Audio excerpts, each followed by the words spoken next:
추파카브라 전설. 추파카브라 전설. 추파카브라 전설은 친구의 친구에게 들었다 또는 내가 말하는 거야 식의 이야기의 또 다른 예입니다. 전설에 따르면 추파카브라는 가축, 특히 염소를 공격하고 그들의 피를 빨아먹는 괴물 같은 존재입니다. 추파카브라라는 이름은 스페인어로 빨다시 HUPAR와 염소시 ABRAS에서 유래합니다. 따라서 추파카브라는 염소 빨아먹는 자로 번역될 수 있습니다. 이 전설은 90년대에 시작되었지만 오늘날에도 여전히 인기가 있으며 최근 6월에도 목격담이 전해졌습니다.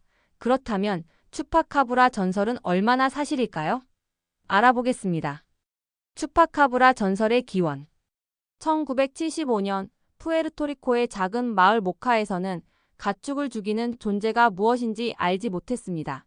대부분의 사람들이 정보가 부족할 때 어떻게 반응하는지처럼 시민들은 신속하게 이 죽음을 모카의 뱀파이어의 뱀파이디 모커로 귀속시켰습니다. 다른 사람들은 이 사건이 사탄 숭배 집단의 소행이라고 주장했습니다. 1995년 3월 처음으로 가축 살해 사건이 추파카브라와 연관되었는데 이는 8마리의 양이 발견되었고 모두 가슴에 3개의 찔린 상처가 있었으며 피가 완전히 빠져나간 상태였습니다. 같은 해 8월 또 다른 추파카브라 공격이 보고되었고 최대 150마리의 농장 동물과 애완동물이 사망한 것으로 전해졌습니다. 추파카브라라는 이름은 푸에르토리코의 코미디언이자 기업가인 실베리오 페레즈에 의해 만들어졌습니다. 곧 이 이름은 언론에 널리 퍼졌고 다른 나라에서 동물 사망 보고가 이어지면서 국경을 넘어 인기를 얻게 되었습니다.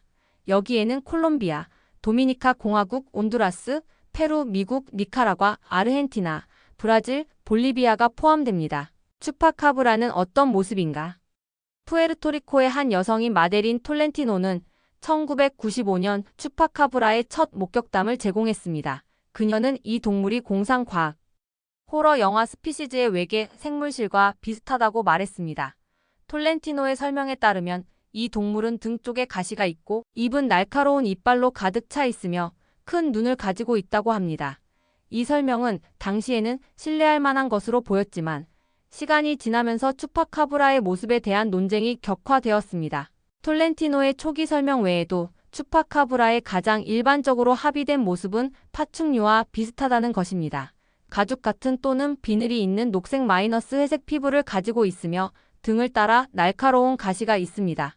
다른 사람들은 추파카브라가 캥거루처럼 서서 뛰어다닐 수 있다고 주장합니다. 추파카브라는 실제로 존재하는가?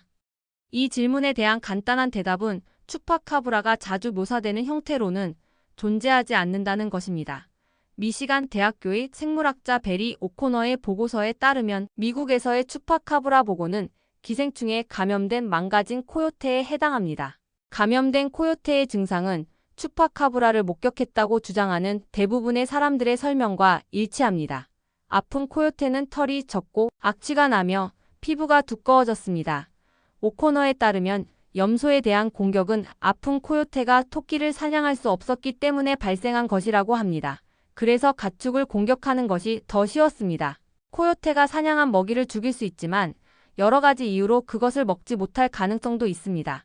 여기에는 먹이를 죽이는데 어려움이 있거나 싸움 중에 부상을 당하는 경우가 포함됩니다. 추가로 추파카브라의 모습에 대한 다양한 버전의 존재는 그 존재에 대한 의문을 더욱 불러일으킵니다. 특히 푸에르토리코에서 온 사람들은 파충류 같은 추파카브라를 목격했다고 보고했습니다. 반면 미국에서는 추파카브라가 객과의 동물이라고 주장합니다. 털이 없고 날카로운 발톱과 녹색 마이너스 회색 피부를 가지고 있다고 합니다. 왜 추파카브라 이야기는 계속해서 존재하는가? 추파카브라 전설이 1990년대 중반에 시작된 이후로 아무도 이를 추적하거나 그 존재에 대한 확실한 증거를 제공하지 못했습니다. 그럼에도 불구하고 과학적 반박과 존재의 증거 부족에도 불구하고 왜 이 전설이 여전히 인기가 있을까요? 그 이유 중 일부는 대부분의 사람들이 추파카브라의 존재를 믿기 위해 큰 증거가 필요하지 않기 때문입니다. 큰 발자국, 죽은 양, 흐릿한 사진이나 비디오가 그 역할을 합니다. 또한 신화와 전설은 신비로움을 먹고 자라며 추파카브라 전설도 마찬가지입니다. 완전히 피가 빠진 희생자에 대한 이야기가 전해지지만 가해자를 찾을 수 없다면 그 전설은 살아남을 것입니다. 실제로 신비로운 생물이 목격되거나 확인되는 것보다 신비롭게 남아있을 때 신화나 전설이 사라질 가능성이 더 높습니다.